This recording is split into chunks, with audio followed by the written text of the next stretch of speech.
남북 정상회담 현재는 만찬이 진행 중에 있는 상황이죠. 자, 오늘 그 판문점 선언의 내용까지 종합적으로 정리하고 분석하면서 말씀 나눠보겠고요. 그리고 청취자 여러분들의 평가 또 주문 말씀도 듣겠습니다.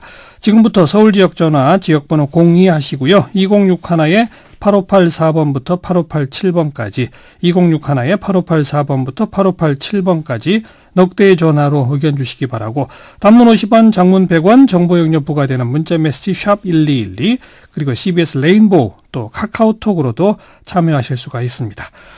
오늘 이 자리에 서울대학교 통일평화연구원 서보혁 교수 나오셨습니다. 어서 오십시오. 안녕하세요. 네. 또 의제와 전략그룹 덤부와의 윤태곤 실장 어서 오십시오. 안녕하세요. 네. 서 교수님부터 오늘 네. 아침부터 쭉 지켜보셨죠? 네, 지켜봤습니다. 오늘 하루를 좀 총평해 보신다면요. 네, 대결의 시대에서 평화의 시대로 가는 그런 분기점에 저희들이 오늘 전 세계를 향해서 저희 국민들이, 두 정상들이 자기 의지를 밝혔다고 생각하고 상당히 감격스러운 날입니다.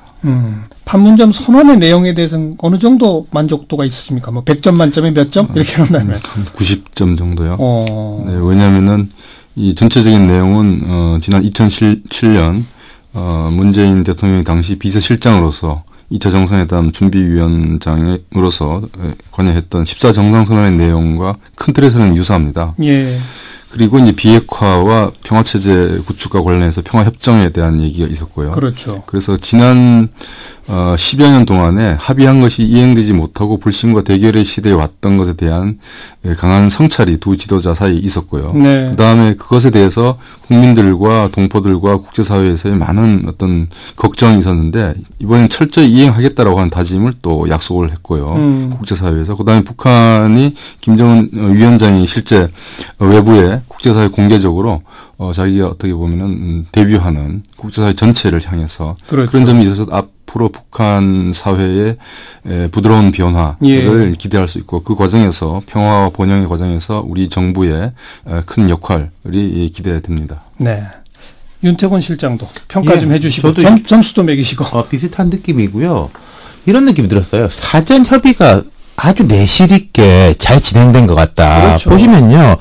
1차 회담 끝나고 곧바로 이거 문안 작성, 성안 작성에 들어갔지 않습니까? 네, 오전 회담에서 끝난 그렇죠. 거죠. 오전 회담에서 끝난 것이고, 그리고 오전 회담에서 뭐 밀고 당기기가 있었다기보다는 사전 협의가 진행된 것에 대해서 확인하고, 뭐 약간 미진한 부분은 양 지도자가 이제 뭐 돌파해 나가고 그런 정도가 됐던 것 같아요. 과거의 정상회담, 제가 2차 정상회담 때도 이제 북한에 갔었는데, 그때 같은 경우에 보면은 이제 일정 같은 경우에도 사실상 어떻게 진행이 될지, 뭐 김정일 위원장이 올지 안 올지 그런 것도 조금 모르는 상황에서 깜깜이로 진행된 게 상당히 있었거든요. 그런데 지금은 그렇지가 않았다. 사전 협의가 아주 잘 됐다. 그리고 하나 더 보자면은 사실상 이번 회담의 호스트가 우리 측인 거지 않습니까? 우리 쪽이 와서 남측 했으니까요. 지역에서 이제 진행이 됐잖아요. 그런 부분에 대해 가지고 북한 측이 과거 같으면은 뭐 의전이라든지 이런 데 대해 가지고 상당히 좀 까다롭게 굴고 신경전을 벌이는 경우가 있었는데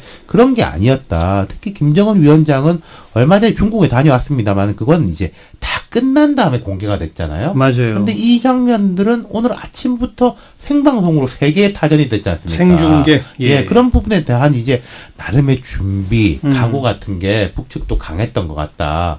그 점수 부분에서는 저도 이제 서보혁 교수님하고 비슷한데, 저는 한 85점 정도를 준다면은, 비핵화 부분이 좀 소략하다. 물론 이 부분은 이제 미국과 북미 정상회담에서 마지막에 이제 꼭지를 딸 것으로 우리가 기대됩니다. 많은 이제, 그 부분에 대해서 한 발 정도 더 나갔으면은 정말로 만점을 줄 수 있었을 것 같다. 그런 느낌은 듭니다. 그 미진한 부분은 뒤에 조금 짚도록 하고요. 방금 윤태곤 실장도 얘기했습니다마는 생중계라고 하는 파격뿐 아니라 그 군사분계선을 이렇게 넘었다가 다시 또 넘어갔다 넘나드는 어떤 파격이라든지 몇 가지 그런 대목들도 상당히 눈에 띄죠.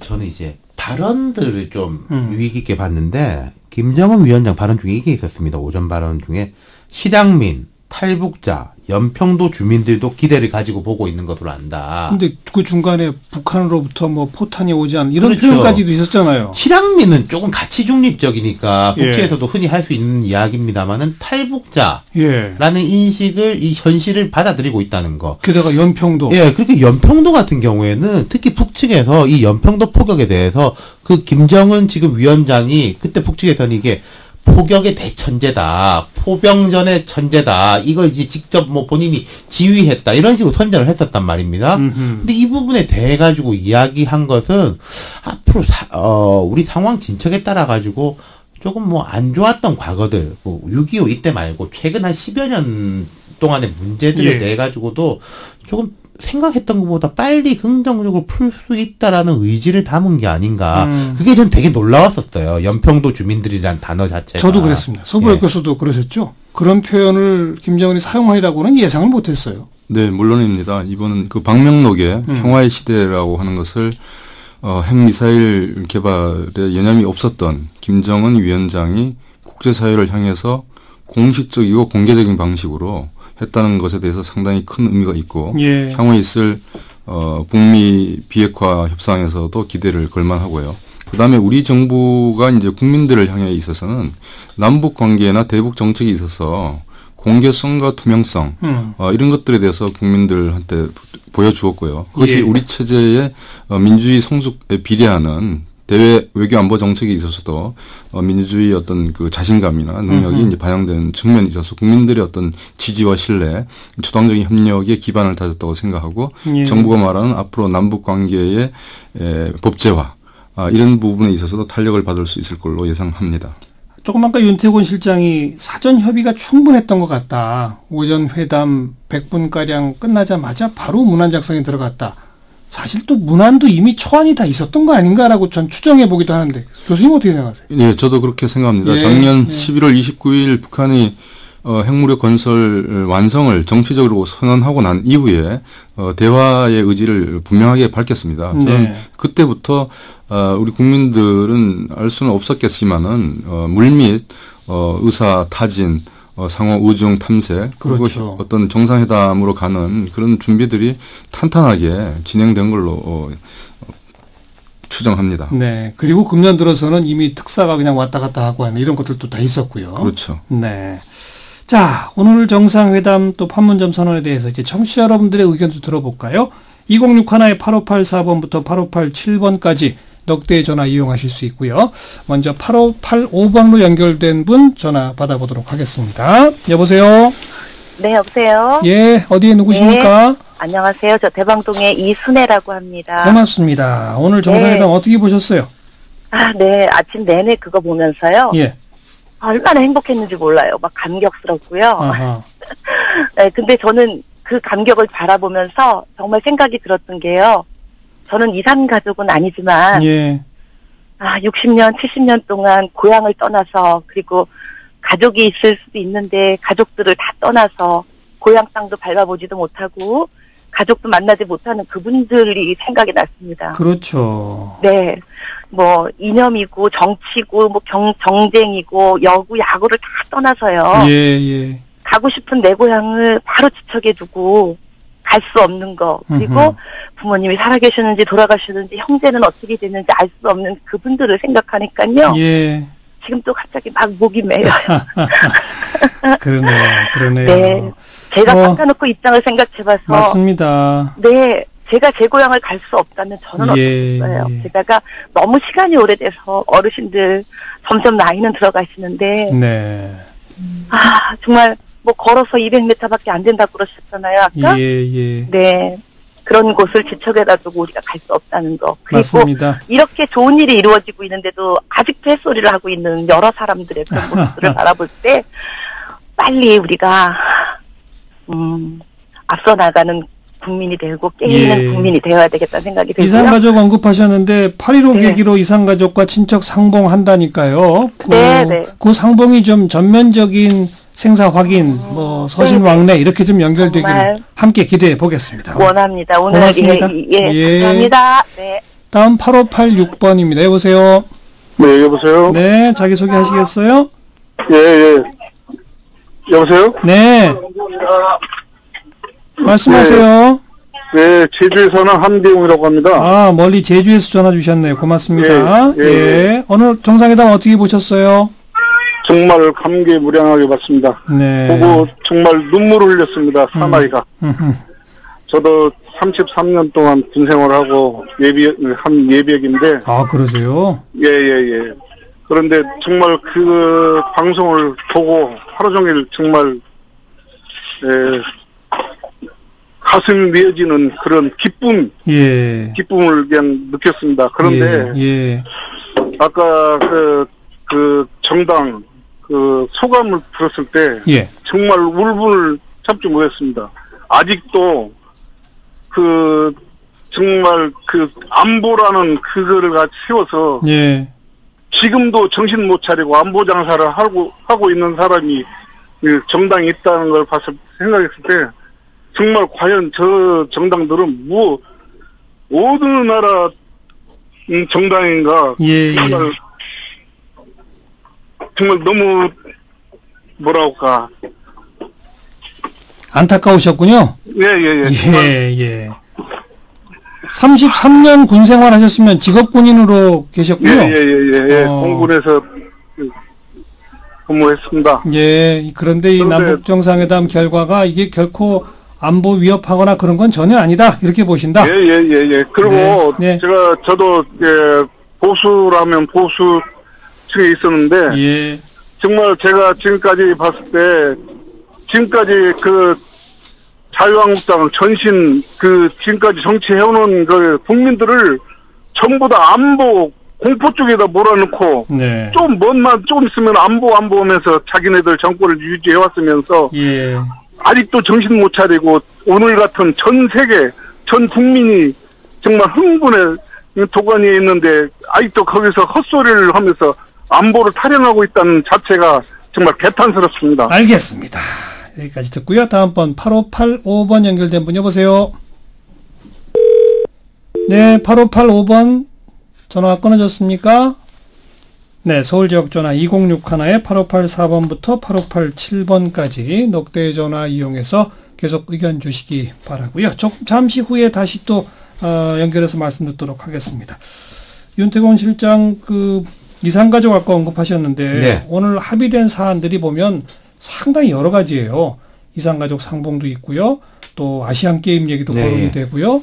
또 서해 공동 평화 수역 이런 얘기도 있고요. 그리고 이제 동해 쪽으로 이제 도로하고 철도 연결시키는 이런 것들이 있죠. 세부적인 것도 꽤 많죠. 14남북 정상회담 때도 사실 이게 거의 이제 비슷한 느낌이 들어요. 그때는 이제 그 다음에 이제 북경 올림픽 공동 응원단 이런 것까지 있었거든요. 근데 이게 지금 보면은 1조 6항, 2조 3항, 3조 4항 해가지고 총 13항인데, 어떻게 보면은 앞에 있는 12항은 3조 4항, 이 비핵화 부분에 대해 가지고 조건에 걸려있다라고 볼 수도 있는 거겠죠. 근데 이제 앞에 이제 다른 야당들도 그런 우려를 했는데, 과거에도 좋은 이야기 많이 했는데, 결국 잘 안 되지 않았냐. 저는 이런 우려도 충분히 하실 수 있다고 봅니다. 그런데, 이런 건 없을 것 같아요. 무슨 말이냐면은 북한이 한 2년 3년의 시간을 벌어가지고 경제적으로 실리를 챙기면서 뒤로 핵개발하는 거 아니냐. 이번은 되게 짧지 않습니까? 5월에 북미 정상회담이 예정돼 있고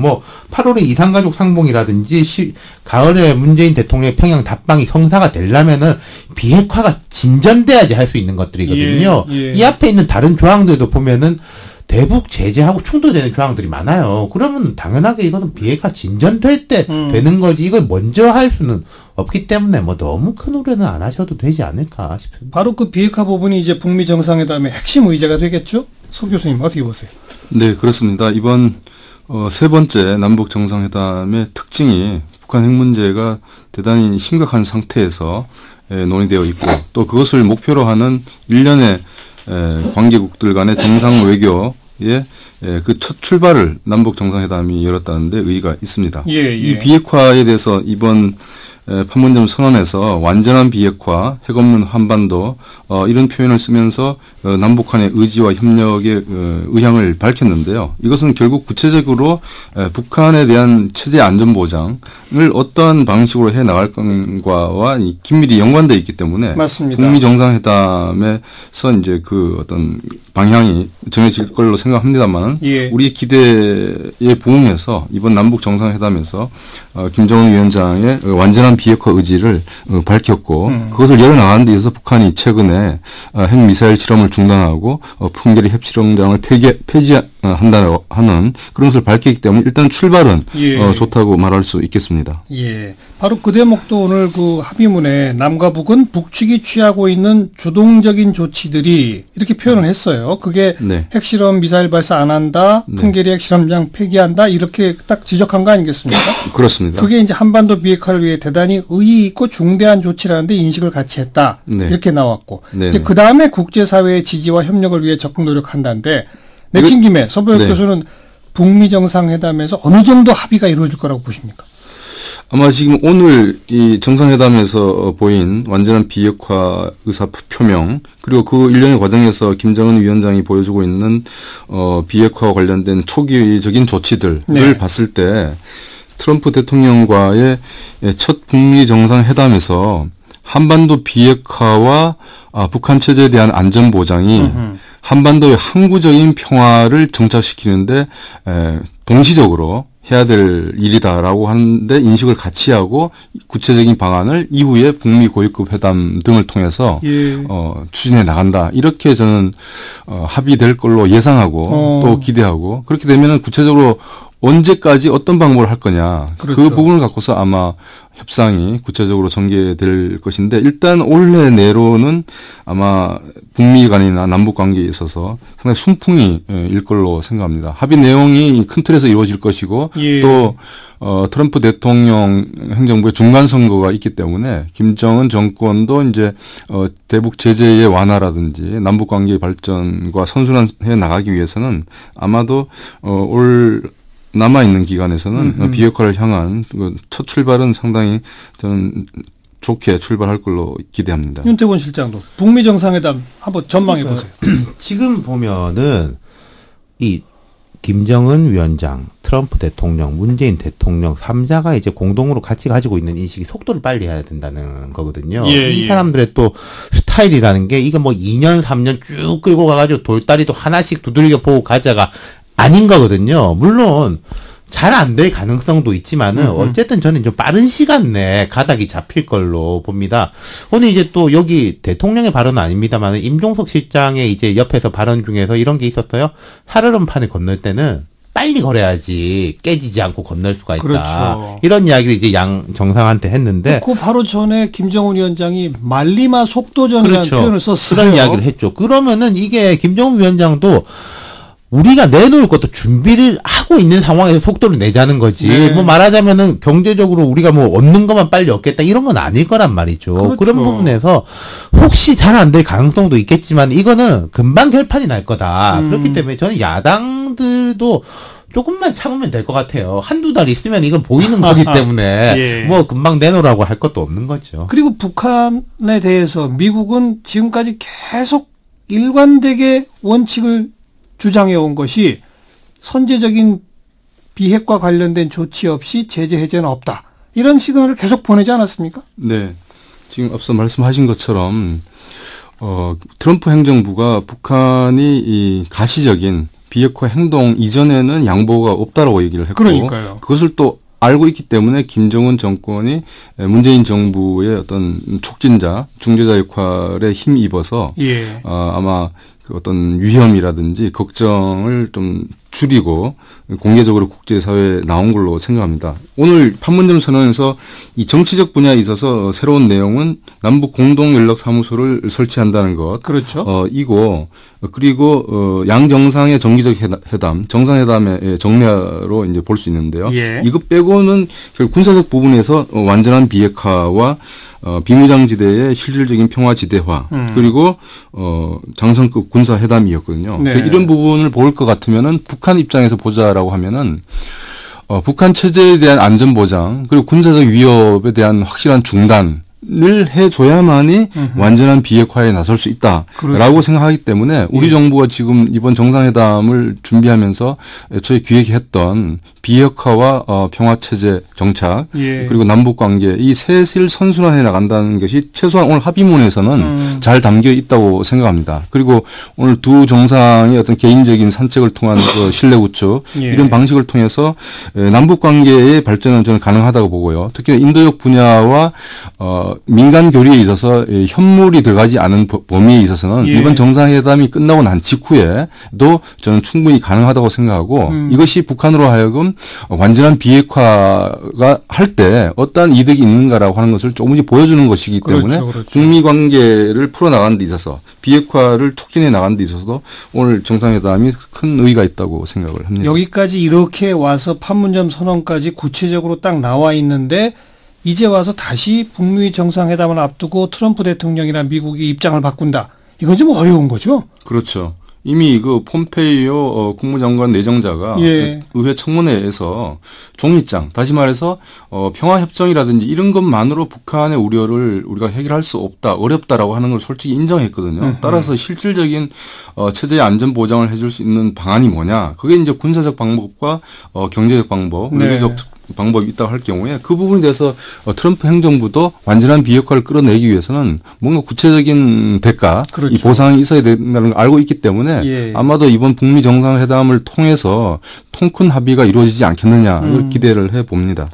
방금 서보혁 교수가 잠깐 언급하셨는데 두 정상이 이렇게 산책해서 그다음에 둘이 앉아가지고 한 30분 얘기했잖아요. 네. 무슨 얘기했을까요? 이게 참 극히 이례적인 게요.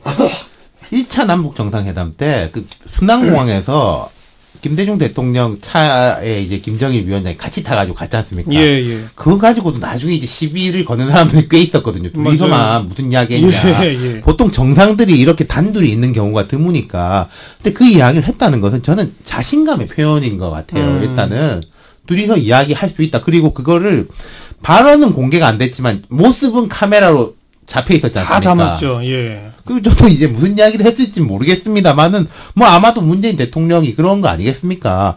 정말로 좋은 기회다. 이 기회를 놓치지 말아야 될 것이다. 예, 뭐 예. 김정은 위원장도 뭐 나도 그렇게 생각하고 준비가 돼 있다 이런 것이었고 주변국들은 아마 그 부분이 제일 궁금하겠죠. 제가 추측컨대는 문재인 대통령이 주로 말을 많이 하더라고요. 보니까 내가 만나보니까 트럼프 대통령이 이런 사람이고 뭐 예. 그 얘기를 많이 하지 않았을까 싶어요. 서 교수님 들어봐. 네, 저도 그렇게 추측합니다. 북미 정상회담이 우리 남북 정상회담보다도 김정은 정권 입장에서는 그 안보 위협을 해줄 수 있는 그 보증자 역할을 해야 되기 때문에 과연 트럼프를 믿을 수 있냐? 그러니까 작년 1년여 동안에 엄청난 험악한 상태로 갔기 때문에 예. 그 부분에 있어서 우리가 소위 이제 국제 정치학에서 말하는 정직한 중재자 역할을 문재인 대통령께서 오늘 긴밀히 두 정상 간의 대담을 통해서 전달하고 어느 정도는 김정은 위원장이 북미 정상회담을 해도 되겠구나 보다 예. 적극적으로 갈 경우에 우리가 기대하는 바를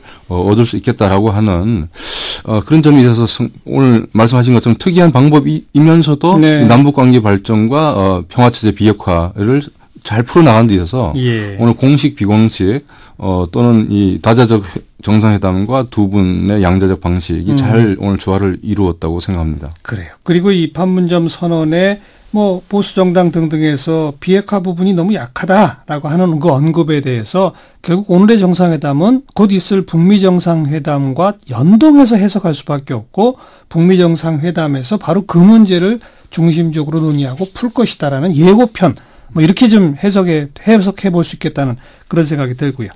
자, 청취자 여러분들 목소리 또 몇 분 듣도록 합니다. 8585번 2061에 8585번 여보세요. 네, 여보세요? 고맙습니다. 자기소개 하시겠어요? 예, 저 대구에 사는 사람입니다. 네. 어떻게 네네. 보셨어요? 예, 오늘 좀, 참 좋게 봤고, 또 한편으로는 참 마음이 무거웠는데요. 네. 우선 이젠, 저희가 경제적이든지 정치적이든 건지, 우리나라가 지금 벌써 경제적으로 많이 이렇게 발전이 됐지만, 예. 정치적 결정을 다 떠나서 우리가 지금 어떻게 보면 좀 한 단계 업그레이드를 할 수 있는 부분인데 지금 저희가 정체되어 있단 말입니다. 예. 그래서 우리가 지금 정치적이든지 경제적이든지 간에 한 단계 더 업그레이드 되는 그 나라가 되려면 네. 우리 코리아 디스카운트가 없어져야 돼요. 맞습니다. 예, 이게 있는 한은 저희 정치, 경제 발전 한계가 있습니다. 예. 그래서 앞으로 이 부분을 당과 정치 권력의 유불리가 아니라 예. 이런 부분만은 하나의 기조로 계속 끌고 나가야 되는 거고요. 예. 그리고 또 한 가지는 지금 미국이나 여타 중국, 일본 같은 경우는 이게 사업이라 생각하면 쉽게 말해서 예. 유불리를 따지지만 남북한은 사업이 아니죠. 그렇죠. 이건 가족 얘기입니다. 네. 가족에서는 유불리가 아니라 감정입니다. 감정. 예, 그러니까 제일 중요한 거는 비핵화라 먼저 얘기하는데 비핵화 얘기도 좋은데 그보다 북한이 지금 최고 김정은 위원장이 원하는 게 체제 보장이거든요. 예. 쉽게 말해서 자기 목숨 부지하는 거예요. 예. 이거를 확실히 담보할 수 있는 부분을 진정성 있게 우리나라가 보여줘야지만 앞으로 그걸 보여줘야 될 것이다. 예, 알겠습니다. 그래야지만 실효성 있는 게 나올 거라 생각합니다. 네, 고맙습니다. 8586번 연결합니다. 여보세요. 여보세요. 네, 자기소개하시겠어요? 예, 강주의 청취자입니다. 예, 말씀하세요. 예, 오늘 회담 전반적으로 봐서 아주 잘 됐다고 보고요. 그리고 특히 그 중에서도 김정은 위원장 직접 육성으로 비핵화를 언급했다는 것은 예. 아주 대단한 성과라고 봅니다. 예. 그리고 한 가지 더 말씀드리고 싶은 사항은 대통령 하나 잘 뽑으니까 국가와 모든 국민들이 행복해질 수 있구나. 하하. 그런 점을 좀 말씀드리고 싶어요. 알겠습니다. 마지막 예. 전화 한 통 더 받습니다. 8587번 여보세요. 예, 수고하십니다. 네, 자기소개하시면. 저 서울에 사는 시각장애인 정석현이라고 합니다. 아이, 고맙습니다. 네. 의견 주세요. 오늘 회담은 전반적으로 세 가지 선언문을 통해서 보편적으로 누가 봐도 잘 됐다고 볼 수 있고요. 예. 세계가 집중되는 시선을 가지고 그 속에서도 참 부드럽게 회담을 진행했다는 점에서 큰 박수를 보내고 싶습니다. 예. 큰 박수 보내신다는 의견 말씀까지 마저 듣도록 하겠습니다. 대체로 정상회담에 대해서 긍정적 평가들을 많이 해주고 계시고요. 문자 주신 분들도 5508번께서 흥남부두에서 마지막 배 타고 홀로 내려오셔서 이산가족 신청해 놓고 기다리시다가 심장마비로 돌아가신 친정아버님이 생각납니다. 하루빨리 이산가족 상봉을 상시할 수 있기를 빕니다. 더 이상 정치적으로 이용돼서는 안 됩니다. 또 강한영님, 우리 미래 세대를 생각하니 가슴 뿌듯합니다. 지구상 마지막 분단 국가의 서름이 오늘 조금 치유받은 듯해서 좋습니다. 좀 아쉽다는 의견도 있어요. 8551번님, 제일 중요한 완전한 비핵화에 대한 확실한 로드맵 없이 선언만 한 것으로 보입니다. 구속력이 없고 아무 의미가 없는 겁니다. 2809번님, 이대로라면 환영이겠지만 그들의 속셈 어떨까요? 통일 물론 좋죠. 그러나 김정은 지금 자기가 누리는 모든 것을 내려놓을까요? 이런 의견들도 눈에 띕니다. 서보혁 교수, 윤태권 실장도 오늘 전반적으로 정리하면서 마지막 한 말씀, 서보혁 교수님.